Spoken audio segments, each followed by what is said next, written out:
Gloria a Dios. ¿Qué podemos decir nosotros en esta mañana? Y doy gracias a Dios por esta sintonía, por estar conectado con nosotros en esta mañana, en esta gran celebración de la resurrección de Cristo, que nos da también a nosotros victoria, que también abre el corazón Dios para nosotros y abre también la salvación, no solamente para judíos, sino también para gentiles, también para americanos y cubanos, para asiáticos, oh sí, cómo no, para europeos, para el globo terráqueo. Dice amén, la salvación de Dios está dispuesta, está abierta. Gloria a Dios. Bien, amados hermanos, en esta mañana, ¿qué pudiéramos decir nosotros de la resurrección de Cristo? Tenemos tantas cosas que decir. Y es importante porque esta mañana, aunque vamos luego de este mensaje, vamos a estar celebrando la Santa Cena, pero es importante también hablar con respecto a la resurrección. Si bien hemos tratado el tema de la entrada triunfal, que reconoce la soberanía también de Cristo Jesús, también lo eleva como Rey Supremo sobre toda la creación, la gente le ovacionaba. La cruz del Calvario también es un escenario de victoria, lo vimos el viernes, representó un escenario de victoria, aunque estuvo rodeado de dolor, aunque se respiró la muerte, aunque se respiró también la sangre y se respiró también el sentido o los latigazos, se vio el latigazo, se vio también la agonía de la gente, la agonía de Cristo Jesús. No podemos dejar de reconocer de que Cristo Jesús es victorioso sobre toda nación y es victorioso sobre todo el mundo y sobre todo el universo.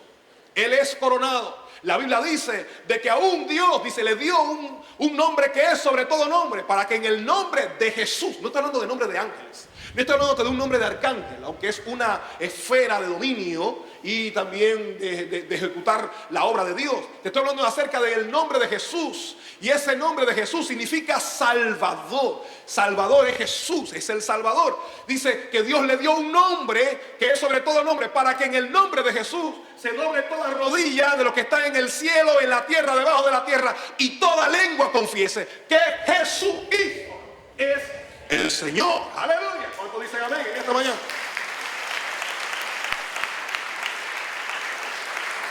Pero la resurrección fue un acto histórico trascendental que ha marcado generaciones, marcó los siglos, ha marcado la historia, como decíamos ahorita. La resurrección es clave porque ahí está basada, confirmada claramente la obra superior, la obra relevante de Dios. Es la confirmación de nuestra fe. Es el sentido más profundo que hizo que las tinieblas temblaran. Se sintió, se estremeció el infierno cuando Cristo Jesús salió de la muerte y no salió con las manos vacías. Salió con la llave de la vida y de la muerte. Él es la vida, Él era la vida, pero la vida ahora era Señor de la muerte. Aleluya. Se coronó como Señor por encima de todas las cosas. Se coronó como Rey soberano. ¡Aleluya! Y eso es bueno conocerlo, es bueno que la iglesia entienda que nosotros estamos hoy en esta mañana celebrando la soberanía, celebrando ese carácter sobrenatural de Cristo Jesús sobre todas las cosas. Y dice la palabra del Señor que la última imagen que tuvieron los discípulos ante la resurrección fue de un Cristo muerto. Cristo en la cruz del Calvario, dice la palabra del Señor, que luego que le bajan de la cruz, lo reclama un hombre llamado José de Arimatea. ¿Cuántos lo han escuchado hablar? José de Arimatea era un hombre con posibilidades económicas, según la historia. Tenía toda una parcela privada y también tenía un sepulcro privado. En los tiempos del pasado, los cementerios o los sepulcros no eran como los que tenemos hoy en día. Las bóvedas que hoy están en los lugares públicos, que hoy el pueblo se puede servir dentro de la disponibilidad que pueda tener. Pero en los tiempos del pasado, las bóvedas o los sepulcros eran privados muchas veces. Las personas labraban, abrían hendiduras mucho más grandes y ahí sepultaban a los familiares, sepultaban a la gente querida. Así que era privilegiado una persona, como una familia tenía un lugar donde sepultar a todas las generaciones, en este caso a todo el nombre o a todo lo que representaba el apellido de su generación. Y en los tiempos de Cristo Jesús, la Biblia no habla acerca de la familia de María y de los hermanos, no, de Cristo Jesús, que lo tuvo. Pero la Biblia habla de que este hombre, José de Arimatea, fue hacia el gobernador después de la muerte de Cristo, le pide el cuerpo, dice, entra a su parcela, y dice la Biblia que pone a Jesús en un sepulcro. Así que Cristo estuvo en un sepulcro privado. Esto es un dato curioso. Cristo no estuvo en un sepulcro público.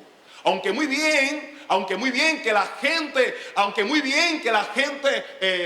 ¿sabe? Podía tener o podía concebir lugares donde, ¿sabe? Se sepultaba a otra gente uno cerca de otro, pero Cristo Jesús participó en su muerte de un sepulcro privado. Ahí lo pusieron, ahí lo adentraron. Y esta fue la última imagen. Dice que fue sellado como una piedra el sepulcro. Las piedras del pasado, las que sellaban el sepulcro, pesaban más, escuche esto, pesaban más de 2 toneladas. Algunas, las menores, las minúsculas, pesaban 1,5 toneladas, o tal vez 2 toneladas, o un poquito más. Así que no era una piedra que podía mover un solo hombre, ni 2, ni 3. Había que moverlo una buena cantidad de personas. Y esta fue la última imagen. La última imagen fue en la cruz del Calvario. Luego los que estuvieron más cercanos pudieron ver cómo lo sepultaron. Y entonces cerraron la piedra. Cerraron el sepulcro con la piedra. Y ahí terminó la historia, tal vez para muchos historiadores. Hoy dice, bueno, sí, Jesús existió, pero lo sepultaron, murió como cualquiera de los hombres de esta tierra. Pero déjame decirte en esta mañana que la muerte de Cristo Jesús fue cruenta, fue difícil, fue dura, pero no se queda simplemente la muerte. Hoy, amados hermanos, quiero hablarte de un acto histórico, de un hecho histórico trascendental, un hecho histórico que ha trascendido los tiempos. Un hecho histórico, amado hermano, que ha ido mucho más allá del pensamiento de los hombres, ha ido mucho más de la interpretación de la gente. Cuando hablamos de la resurrección de Cristo, estamos hablando, amado hermano, del poder que tuvo el Señor de levantarse de entre los muertos. La Biblia dice que fue sepultado el viernes, pero el domingo, qué gran sorpresa se llevaron las mujeres. Cuando fueron a ungir el cuerpo, ellas esperaban ver a un Cristo muerto. Esa era la última visión. Y se preguntaban, ¿quién nos removerá la piedra? No sabían que había aún ahí. Soldados romanos tampoco lo sabían. Pero la Biblia dice que hubo una gran sorpresa. Cuando llegaron, la piedra estaba removida. Ahora, las mujeres preguntaban al inicio, como decía hace unos segundos, ¿quién nos removerá la piedra? Porque fue lo último que vieron. Recuerde usted que una vez que Jesús fue sepultado, los líderes judíos fueron hacia el gobernador y le dijeron al gobernador, oiga, este hombre en vida dijo de que al tercer día iba a resucitar. Por favor, denos una guardia que pueda cuidar la tumba, sellen la tumba, para que no venga ninguno de sus discípulos, sus seguidores, y hurten el cuerpo. Y después digan, Jesús resucitó. ¿Qué pasó? Hoy, cuando nosotros visualizamos la historia por medio de láminas, cuando nosotros miramos, cuando nosotros evaluamos los acontecimientos desde las láminas, desde los niños, desde los libros, aún representaciones y escenas que no son perfectas, son simplemente alusiones, representaciones. Déjenme darle un dato curioso con respecto a la guardia romana. La Biblia dice que pusieron guardia romana en la tumba de Cristo y lo sellaron. Oh, amado hermano, ¿cómo estaba compuesta la guardia romana? Déjenme decirle, si usted piensa que la guardia romana estaba compuesta por 2 soldados por 1, es un error. La guardia romana históricamente estaba compuesta mínimo por 16 hombres, armados hasta los dientes. Escucha, 16 hombres mínimo. Así que claramente lo que estaban cuidando la tumba de Cristo no eran 2 ni 1 como aparece. 16 hombres armados hasta los dientes. Te estoy hablando acerca de no hombres con palos y piedras. Te estoy hablando con hombres con lanza, hombres con espada, hombres que tenían la capacidad, estaban bien entrenados. Eran máquinas de matar. Máquinas de matar en el pasado. Un soldado romano era muy preparado, capacitado. No piense usted que lo que le cuentan los muñequitos, los animados. No eran débiles, eran fuertes. Conquistaron el Mediterráneo. No estoy mintiendo. Es uno de los ejércitos más estudiados del mundo. Hasta hoy se estudia. Hasta hoy la influencia romana llega hasta las fuerzas armadas de las repúblicas en el mundo. Sí. Los batallones, el conteo, como está dicho, como está estructurado, tiene influencia romana. Aún nuestro vocabulario. Roma influyó en todo el desarrollo del mundo entero. Fue una revolución general. Así que 16 soldados como mínimo estaban custodiando la tumba de Cristo. Por favor. Con un sello. ¿Quién se atrevía a romper el sello de Roma? ¿Quién se atrevía a romper el sello de Roma? Quien rompiese un sello de Roma sobre una tumba, sobre algo, era castigado con pena de muerte. Lo ponían en un lugar y lo quemaban vivo. Sé que le quitaban la ropa y con la misma ropa comenzaban a incendiar, comenzaban a quemarlo. Así que nadie podía atreverse a eso. 16 soldados. ¿Cómo estaban esos soldados? Pero ahora, escuche, la guardia era de 16 soldados y era una guardia 24 horas. Ahora, 4 soldados se paraban delante de la tumba de los que estaban cuidando y los otros 12 dormían. Ahora, dormían con la cabeza en dirección hacia los soldados que estaban de guardia. Siempre era así. Dormían en un semicírculo. Los 12 restantes. Y los 4 estaban parados frente a la tumba o al mausoleo que estaban ellos cuidando en este caso. Y así era como las guardias hacían. Y ellos se cambiaban, se turnaban. Había relevo cada 4 horas. Dígame. Y usted, la gente dice, no, me releva, bueno, son 8 horas o 10 horas, no. O 12 horas, no. Cada 4 horas había un cambio de guardia. Ahora, los soldados no podían dormirse porque si se dormían eran dignos de muerte. Había pena de muerte para el soldado dormido, para el soldado que se rebelara contra un oficial. Escuche esto, había pena de muerte para el soldado que lo tomaran vendiéndole armas a los civiles. Sí, pena de muerte por todas estas cosas. Al que se sublevaba, al que se suicidaba. Escuche esto, aún había pena de muerte para aquel que instara al suicidio de otro soldado sin razón. Había pena de muerte para aquel que huía de una batalla. Y había pena de muerte también para el que huía del lugar donde le pusieron. Así que imagínense, ¿cómo estaban estos 16 hombres? ¿Cómo pudieran estar los 4 velando? No creo que estaban durmiendo todos. Dormían los 12, pero aún los 12 que estaban durmiendo sabían que cuando se levantaban tenían que estar con los ojos bien abiertos. Porque esto es una guardia instituida no por los judíos, fue una guardia instituida por Roma, a petición de los judíos, pero fue una guardia romana. Algo más, usted se recuesta hoy cuando usted trabaja, pero los soldados romanos no podían ni recostarse, era prohibido. ¿Cómo estaban? Tenían una excelente armadura. Sabemos por Pablo y muchos historiadores que los soldados tenían una armadura excelente en aquellos tiempos. Algunos también estaban combinados con cueros y mallas. Tenían yelmos, tenían corazas, claramente. Tenían una lanza fuerte, vuelvo y repito, no es palo y piedra, una lanza fuerte que podía atravesar. Y también tenían una espada y escudo. De modo que estaban armados, amados hermanos, comparados con los discípulos. Ahora hay gente que piensa de que Cristo no resucitó y que los discípulos entraron y se lo llevaron. Imposible. Ya no eran 12, eran 11 discípulos de manera especial. Aunque tal vez Cristo claramente tenía otros seguidores. Pero por favor, otra vez volvamos a la escena del Getsemaní. ¿Qué fue el argumento? ¿Cuál fue el escenario que dejaron los discípulos? ¿Los discípulos se quedaron resistiendo? ¿Huyeron?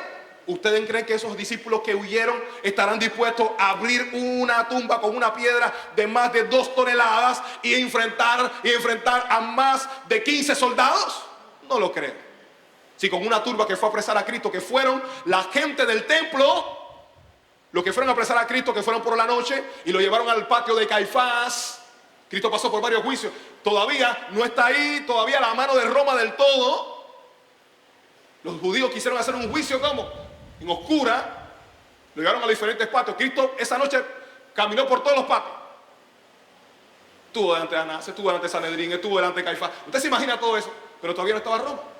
Y si en ese momento los judíos, los seguidores de Cristo, los discípulos, cuando apresaron a Cristo, huyeron esa noche, usted me va a decir, por favor, como dicen algunos, equivocados, de que los judíos estaban dispuestos a enfrentar todo un batallón, 16 personas armadas hasta los dientes, con coraza, con yelmo, con escudo, con lanzas. No lo creo. Ahora, amado hermano, ¿cómo nosotros podemos hoy visualizar la resurrección de Cristo? La resurrección de Cristo fue real. La resurrección de Cristo es un dato, un hecho clave, contundente, claramente que trastorna la mente de muchos. No todo el mundo lo entiende porque el hombre juzga según sus posibilidades. Pero la resurrección de Cristo no habla de la posibilidad del hombre en sí mismo. La resurrección de Cristo no habla de la condición o de la suficiencia humana. La resurrección de Cristo habla de la suficiencia y de los recursos y del poder trascendente del Dios que todo lo puede. La resurrección no va a hablar de nuestra crisis. La resurrección no va a hablar de lo que tú y yo podemos hacer. La resurrección siempre va a hablar de las capacidades de Dios. Y cuando se trata de las capacidades de Dios, siempre van a sobrepasar las nuestras. Hay cosas que no vas a entender. Aleluya. Por eso la gente de mentira.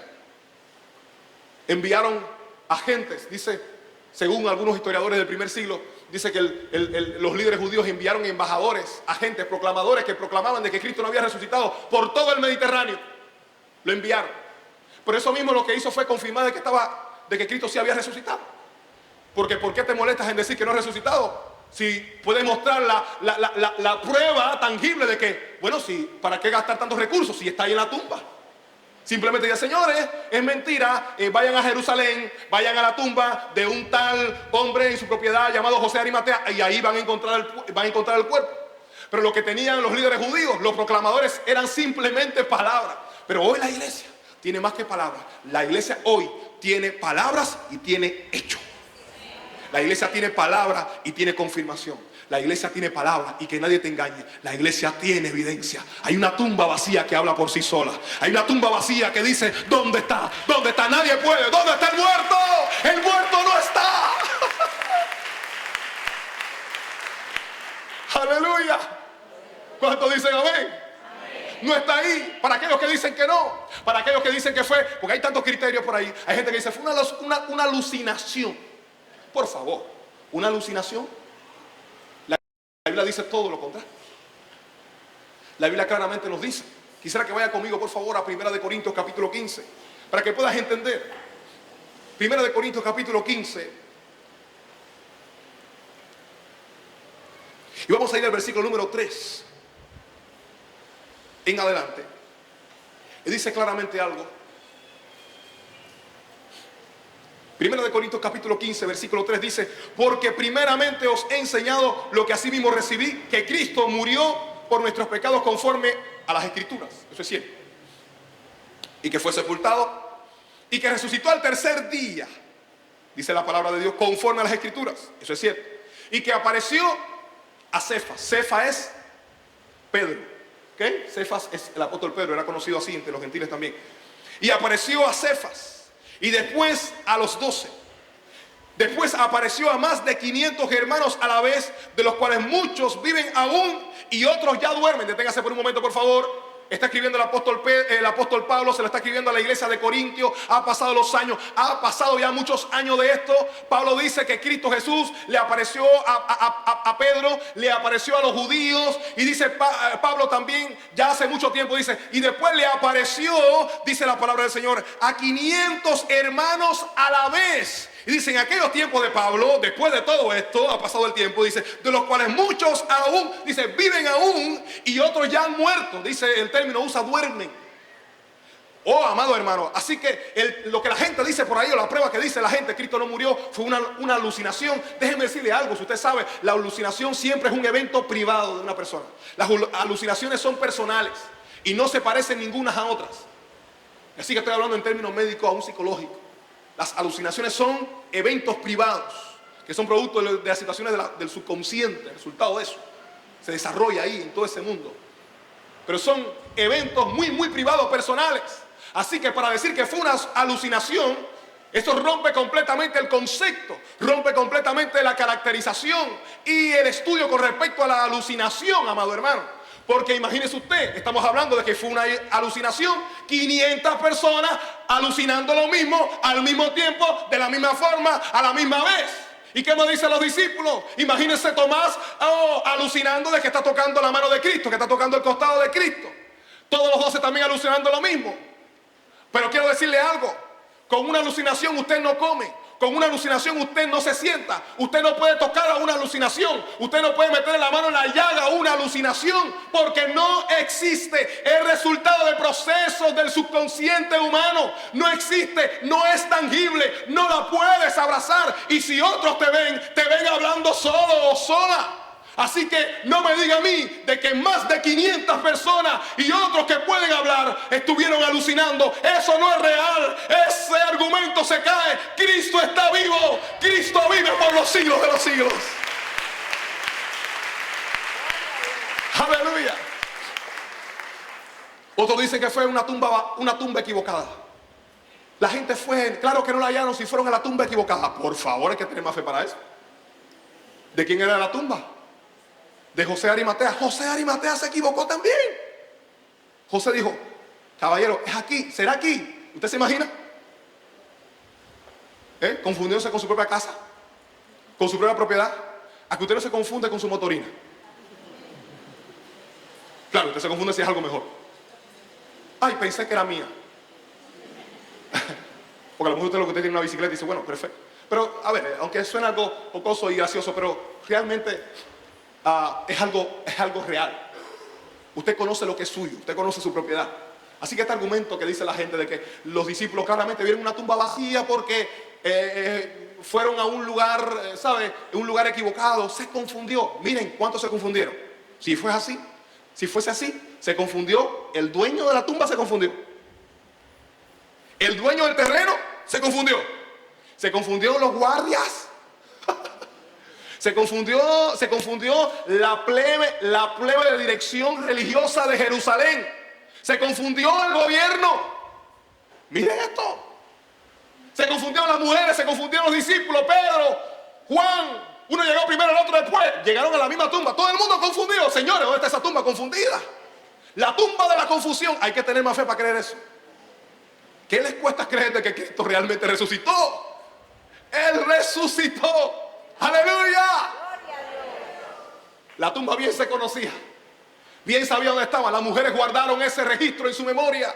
Fueron también a preparar el cuerpo. Aún así después de días, bueno, ¿quién nos removerá la piedra? Pero cuando llegaron, la piedra ya estaba removida. Diga conmigo, la piedra estaba removida. Ya la piedra había rodado. Ahora, como dato curioso, quiero darte otra cosa más con respecto a la piedra. Recuerde usted que el Antiguo Testamento fue escrito en hebreo y el Nuevo Testamento fue escrito en griego. Así que todos los evangelios y el Nuevo Testamento junto con las cartas de Pablo y de Pedro y demás fueron escritos en griego. El escenario se amplió mucho más y el idioma comercial, el idioma general, se volvió el griego a nivel internacional. Pero cuando nosotros analizamos los vocablos, analizamos los verbos y analizamos también las preposiciones, nos daremos cuenta de que hay riqueza. En nuestro español hoy lo encontramos plano. Porque simplemente leemos, cuando leemos Mateo, cuando leemos Marcos, cuando leemos Lucas, cuando leemos Juan, ya en una traducción a nuestro contexto lo leemos simplemente plano y analizamos las palabras según como nosotros las visualizamos desde el español, muy limitado. Pero cuando fue escrito en griego y las palabras en griego también tienen su significado y tiene también su peso, tiene también su traducción.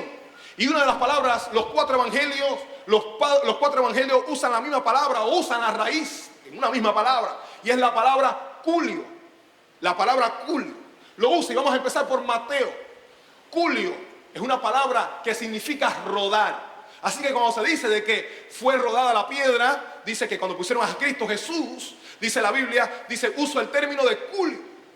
Tal vez usted en su análisis o en su investigación se va a dar cuenta de que la palabra es mucho más extensa, pero usted tiene que tomar de esta palabra en combinación la raíz esta, culio. Así lo dice Mateo. Pero cuando vamos a el Evangelio de Marcos, Marcos usa otro nombre. Le pone al verbo, le pone una preposición, la preposición ana. Así que sería anaculio. Recuerden que las preposiciones le dan movimiento al verbo, intensifican las acciones del verbo, en este caso. ¿Cierto? Sí. Profesores de español, profesora. Así que las preposiciones enriquecen el lenguaje, y no solamente preposiciones en el lenguaje español, también hay en el lenguaje griego, para que ustedes lo sepan, como dato curioso. Así que Marcos usa el término de anaculio. Ahora, ¿qué significa anaculio? Anaculio no solamente es rodar, anaculio significa rodar desde una posición ascendente hasta una descendente. Ahora, mucho más allá, para que usted pueda entender. Es decir, que hubo movimiento. Pero ahora vamos a ver algo importante aquí. Porque la intención de Marcos no es mostrarte simplemente la acción de que fue de arriba a abajo. La intención de Marcos es otra. La intención de Marcos es demostrarte que aunque la línea es descendiente, el curso del objeto fue ascendente. Ahora deténgase por un momento. Si analizamos a Lucas, Lucas usa otra preposición. Lucas antes de Julio pone otra y pone apoculio. Y esta preposición ilustra separación. Significa de que fue separado. Es decir, que se usa esta preposición para hablar de separar un objeto de otro. Pero si vamos a Juan, Juan usa otra preposición. Juan usa la preposición airo, airo. Y ese airo significa tomar algo o tomar a alguien y ponerle en un lugar lejos. Separado de, en un lugar lejos. Así que si unimos los 4 evangelios, nos daremos cuenta, amados hermanos, que los 4 evangelios, cuando hablan acerca de la piedra cuando fue removida, nos daremos cuenta del poder tan grande de Dios que operó cuando levantó a Cristo Jesús. Cuando Cristo salió de la tumba, Cristo movió la piedra, hubo movimiento. Diga conmigo, hubo movimiento. Hubo movimiento de, escuche esto, de abajo hacia arriba, de manera ascendente, según Marcos. Según Lucas dice que fue separado, y según Juan dice que alejó la piedra, alejó. Así que para los que piensan que Cristo salió así, apretado. Usted sabe que como el cubano, el cubano vive la vida apretada. Vive la vida apretado económico. Sabemos lo que es el aprieto. ¿Sabes otro tipo de aprieto? Aprieto económico, aprieto financiero, aprieto social, aprieto en la guagua, un aprieto, niña. Pero Cristo no salió apretado. Según los evangelios nos dice de que la piedra rodó, pero la piedra no rodó siguiendo el curso descendente. El poder de Dios es tan grande, el poder de tu Cristo y de mi Cristo es tan grande que hizo todo completamente diferente. Amén. La rodó para arriba.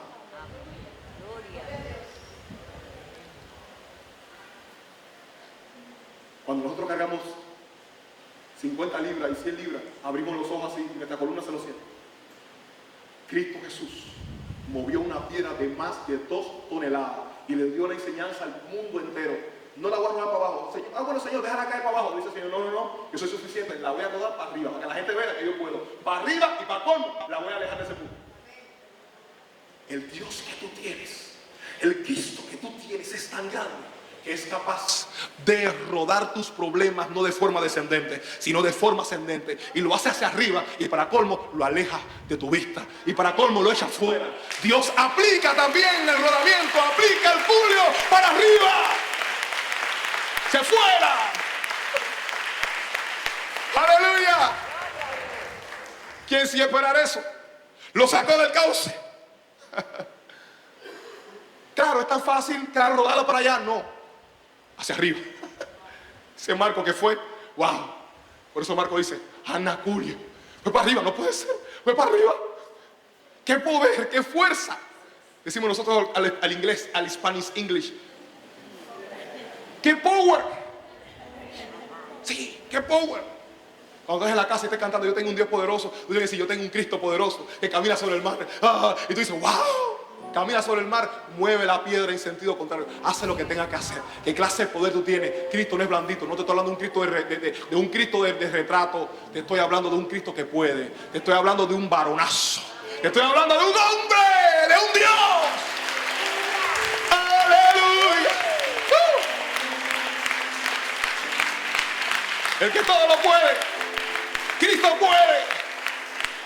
No sé lo que te han dicho en estos días. Si te han dicho que tú no puedes, si te han dicho que la gente no puede. Pero te digo, tienes razón, no puede. Pero hay un Cristo que sí puede.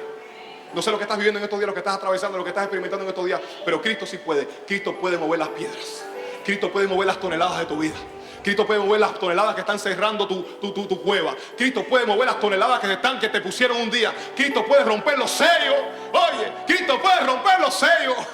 Cristo puede cambiar las órdenes. Cristo puede cambiar los pronósticos. No te asombres cuando veas la piedra de tu problema rodando hacia arriba. No te asombres cuando veas tu situación rodando hacia arriba. Cristo puede, Él puede, Él puede, Él puede. Diga conmigo, Él puede. Dilo, Él puede, Él puede, Él puede. ¿Qué clase de poder? Ese es el Cristo que yo predico, que no me canso de predicar. Aleluya. Qué lindo, amado hermano. Esto es bello. Y es una mañana hermosa, porque luego de este resumen es importante que la iglesia entienda y acepte la verdad de que ese Cristo Jesús está aquí. Y está vivo. Y si aquí en esta mañana hay alguna persona, algún amigo que quiere abrir su corazón, su alma, y por mucho tiempo se negó y estuvo cerrado, para eso es una buena oportunidad para hoy abrir el corazón y aceptar a ese Jesús. Pero primero le pido a la iglesia así que me acompañe, puestos en pie todos. Y luego vamos a estar dando oportunidad para cada persona que ha venido en esta mañana.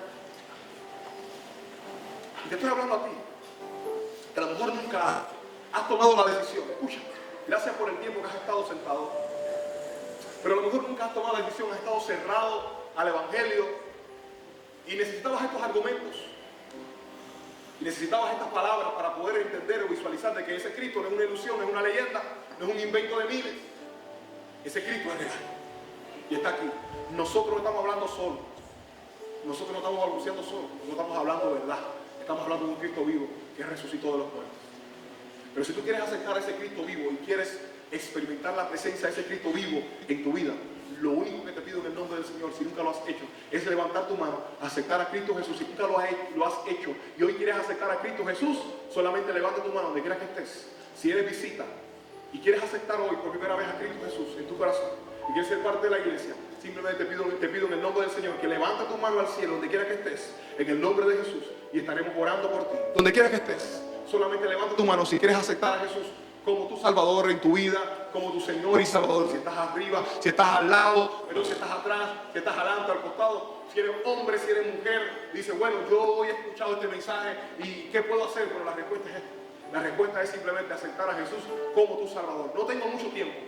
Voy a terminar pronto porque debemos seguir a otra parte de nuestro tiempo. Voy a continuar con la ceremonia de la Santa Cena. Pero antes de llegar a la ceremonia de la Santa Cena, quiero pedirte, si nunca lo has hecho y hoy quieres ser valiente y por primera vez decir, yo quiero, solamente levanta tu mano donde quiera que estés. Estoy dispuesto a mirarte, estoy dispuesto a orar por ti. Si estás en cualquier lugar de este templo y quieres alzar tu mano, seas hombre, seas mujer, seas joven, donde quiera que tú estés, puedes alzar tu mano confiadamente. No queremos avergonzarte, simplemente queremos orar por ti. Y quieres aceptar a Cristo Jesús en tu alma, en tu corazón. Hago el último llamado si hay alguna persona que se está debatiendo, que está batallando en su interior todavía. Y tal vez todavía dice, no sé si lo hago, y si me miran, y si me dicen, y si me obligan. No te vamos a obligar, nadie obliga a nadie.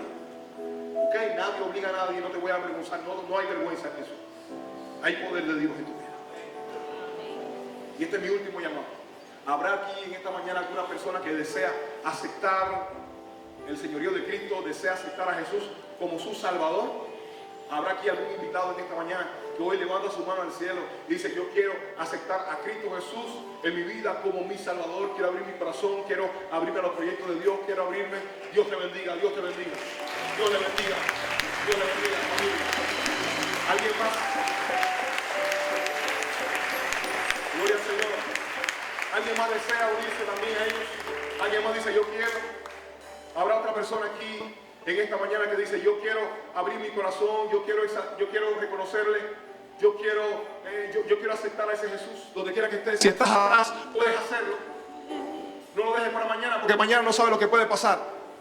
Aleluya. Alguien adelante, alguien atrás. Este es tu momento. Dios te bendiga, joven, Dios te bendiga, Dios te bendiga. Valiente. Alguien más. Dios te bendiga, joven, también Dios te bendiga. Gloria a Dios. Valiente.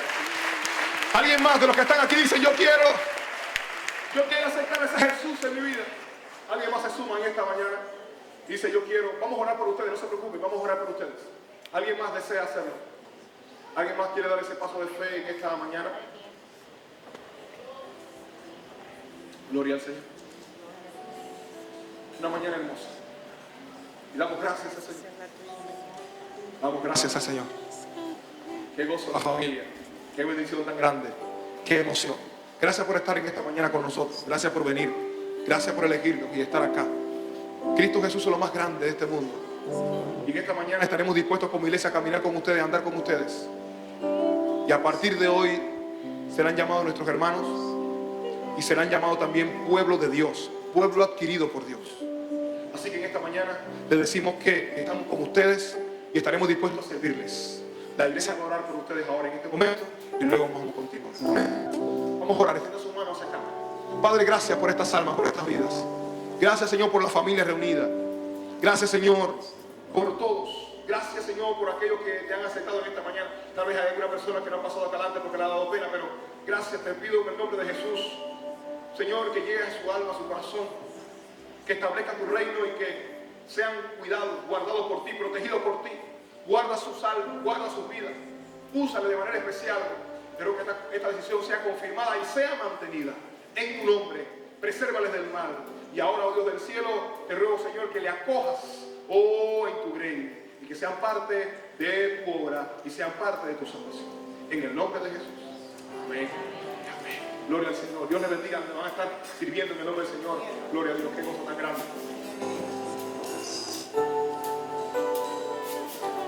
¿Cuánto dan gloria a Dios? Y como habíamos dicho, damos un fuerte aplauso al Señor en esta.